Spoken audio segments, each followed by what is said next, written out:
ನಾಗಮಂಗಲ ಗಲಭೆಯ ವಿಚಾರದಲ್ಲಿ ರಾಜಕೀಯ ರಾಡಿ ಮತ್ತೆ ಮುಂದುವರೆದಿರುವಂಥದ್ದು.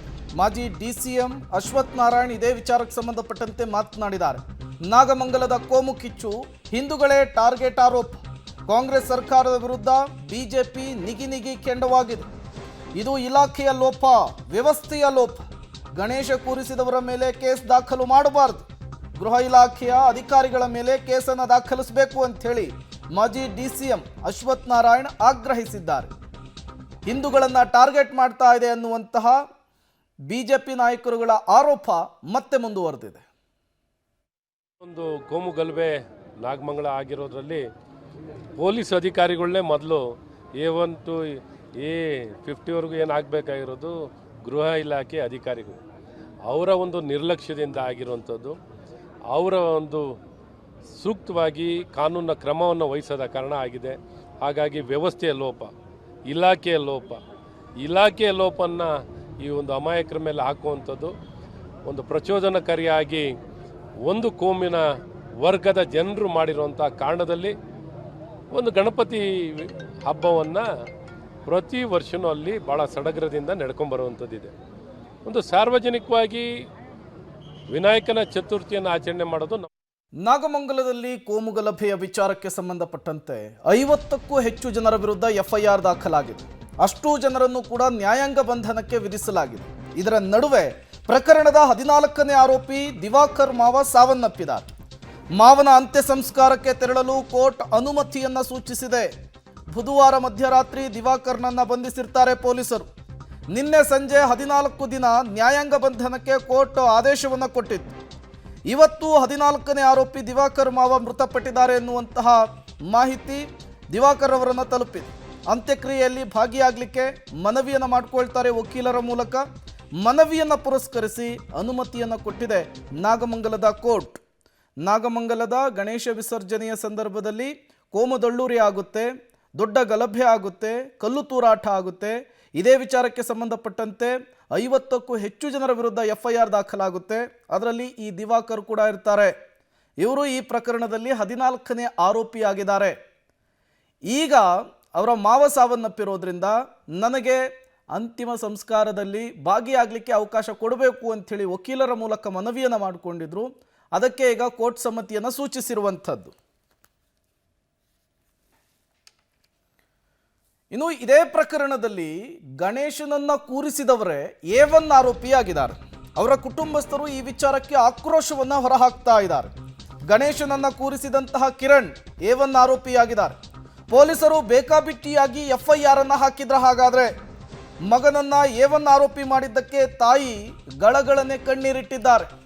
ನನ್ನ ಮಗ ಯಾವುದೇ ರೀತಿಯ ತಪ್ಪನ್ನ ಮಾಡಿಲ್ಲ, ಗಣಪತಿಯನ್ನ ಕೂರಿಸಿದ್ದೇ ತಪ್ಪ ಅಂಥೇಳಿ ಪ್ರಶ್ನೆಯನ್ನ ಮಾಡಿದ್ದಾರೆ. ಗಣಪತಿಯನ್ನ ಕೂರಿಸಿದ್ದಕ್ಕೆ ನನ್ನ ಮಗನ ಮೇಲೆ ಕೇಸನ್ನು ಹಾಕಿದ್ದಾರೆ. ಪಬ್ಲಿಕ್ ಟಿವಿಗೆ A1 ಆರೋಪಿ ಕಿರಣ್ ತಾಯಿ ಮಾತನಾಡುವಂತಹ ಸಂದರ್ಭದಲ್ಲಿ ತಮ್ಮ ನೋವನ್ನು ತೋಡ್ಕೊಂಡಿದ್ದಾರೆ. ಪೊಲೀಸರ ಈ ನಡೆಯನ್ನ ಪ್ರಶ್ನೆ ಮಾಡಿದ್ದಾರೆ. ಬದ್ರಿಕೊಪ್ಪಲು ಗ್ರಾಮದಲ್ಲಿ ಗಣಪತಿಯನ್ನ ಕೂರಿಸಿದ ಕಿರಣ್ ಎಂಬಾತನನ್ನೇ ಇದೀಗ A1 ಆರೋಪಿಯನ್ನಾಗಿ ಪೊಲೀಸರು ಮಾಡಿದ್ದಾರೆ. ನಾಗಮಂಗಲದ ಗಲಭೆಯ ವಿಚಾರದಲ್ಲಿ ಅನೇಕರಿದ್ರು. ನೂರಾರು ಜನರ ಗುಂಪು ಕಲ್ಲು ಮತ್ತೆ ಪೆಟ್ರೋಲ್ ಬಾಂಬನ್ನು ಹಿಡಿದಂಥವ್ರು ಎಲ್ಲರನ್ನು ಬಿಟ್ಟು ಗಣಪತಿಯನ್ನ ಕೂರಿಸಿದಂತಹ ಕಿರಣ್ ಅವರನ್ನ A1 ಆರೋಪಿಯನ್ನಾಗಿ ಇದೀಗ ಬಂಧನವನ್ನ ಮಾಡಿದ್ದಾರೆ. ಈ ಬಗ್ಗೆ ಮಾತನಾಡಕ್ಕೆ ಕಿರಣ್ ಅವರ ತಾಯಿನ ಮುಡ್ಕಿದ್ದಾರೆ. ಅವ್ರನ್ನ ಮಾತಾಡ್ತೀನಿ. ಅಮ್ಮ, ನಿಮ್ಮ ಮಗ ಗಣಪತಿ ಎಷ್ಟು ವರ್ಷದಿಂದ ಕೂರಿಸಿದ್ರು? ಗಣಪತಿ ಕೂರಿಸಿದ್ದೆ ಕಿರಣ್ ಅವ್ರಿಗೆ ತೊಂದರೆ ಆಗ್ಬಿಡ್ತಾ ಅಂತೇಳಿ?